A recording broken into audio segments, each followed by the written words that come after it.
Hello, my name is Amy Weir. I am the independent author of Safeguarding Reviews. The review I'm going to talk to you about today is about a family called Jones and their children. And the children were neglected over many years, and that was the subject of the review. So there are going to be three parts to this. I'm going to talk a bit about learning reviews, which is what this was. I'm going to tell you a little bit about the family, but mainly I'm going to talk about the lessons, the learning that we got from this case. So let's just talk about learning reviews. I was commissioned by the Medway Children's Safeguarding Partnership to carry out this review because there was concerns that was learning to be had from it in terms of continuing to work in Medway. So I was the author, and as I say, I'm going to take you through the learning. So a learning lessons review is a multi-agency review of how agencies work together to protect children. And what happens is somebody independent who doesn't work in that area is appointed to do the review. Then there's a panel of senior managers from the local agencies who work with me on the review. It's all about looking at the whole child protection system.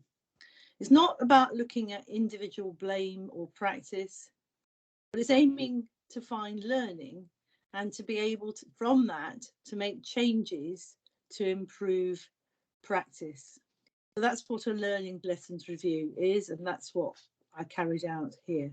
Let me tell you just a little bit about the Jones family.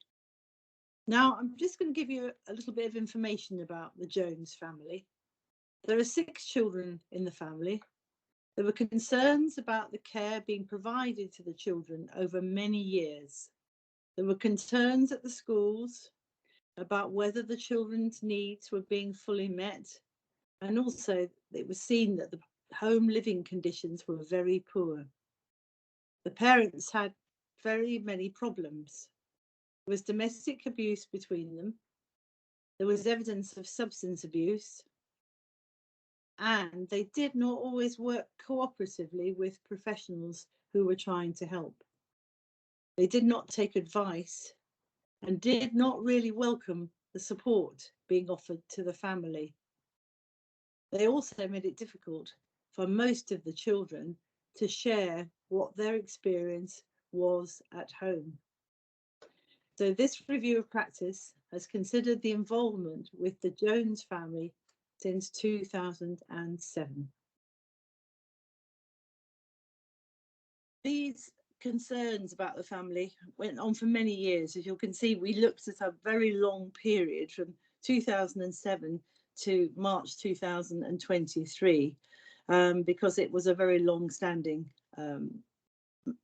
case, not open to all the time to social workers, but it was a very long-standing case of concern. And during that time, of course, the children were growing up. So there were many referrals to the police and to children's social care, particularly in the latter few years. But throughout, there had always been concerns about whether the children were getting all the care that they needed. So there was some very effective practice in this case. It can be seen that the schools were very diligent and thorough in sharing concerns about the welfare and safety of the children, and they persevered in doing that. And they tried to ensure that good support was provided to the children at school whenever that was possible. So they did a lot of things to, I guess, improve the situation for the children.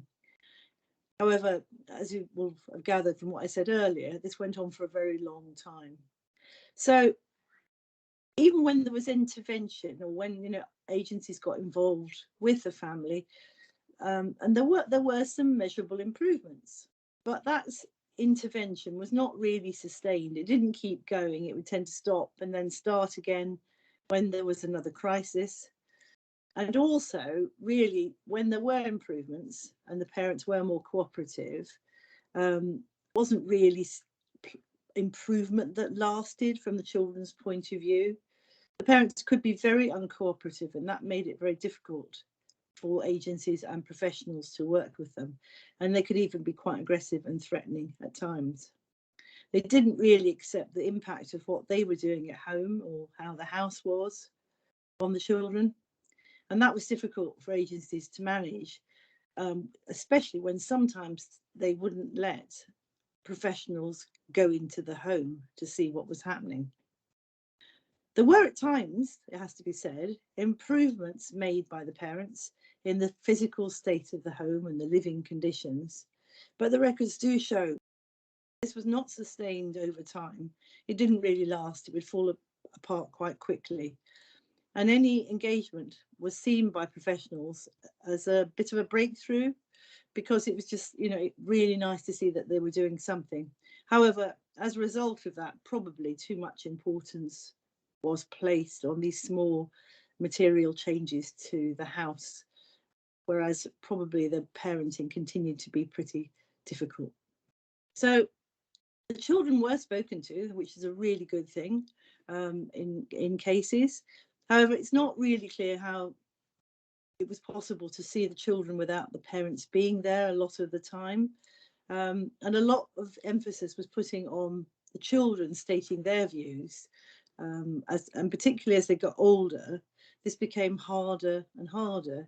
And really, professionals, I don't think, considered enough of the impact of parental pressure on them not to share. One of the children did share more than the others, and that's how we know a lot of the issues in this case. But I think people were not curious enough about really what it was like to be in that household. Also, given that professionals found the parents quite difficult to work with and found them at times aggressive, it's disappointing that people didn't think about what the situation was at home for the children living with the parents. It was probably quite difficult for the children to talk too openly, and they probably would have seen it as being disloyal as well. So the learning, I think, overall is that practice in the case really needed to be more proactive and active, actually, timely and challenging. It needed to focus on identifying, understanding, and hearing what the children's day-to-day experience was. Schools were seeing lots of things and talking about lots of the issues. Police would be visiting the house from time to time and seeing lots of the issues and problems that were there. And social workers did also see problems as well as health visitors and other professionals. But somehow this didn't all come together in a focused way to really understand what it was like for the children living in that household. So they remained there for all those years with poor care for a lot of the time and living in pretty difficult conditions. So that's the end of this presentation to you, and it covers the main learning from the review. Doesn't give you all the detail, but it's to give you some idea about key areas to think about when you're working with families that are not very cooperative or not really wanting the support you have to offer. But also the other main point, of course, is remembering to think about what's happening behind the door for the children all the time in terms of their experience. I hope this has been of interest to you and helpful.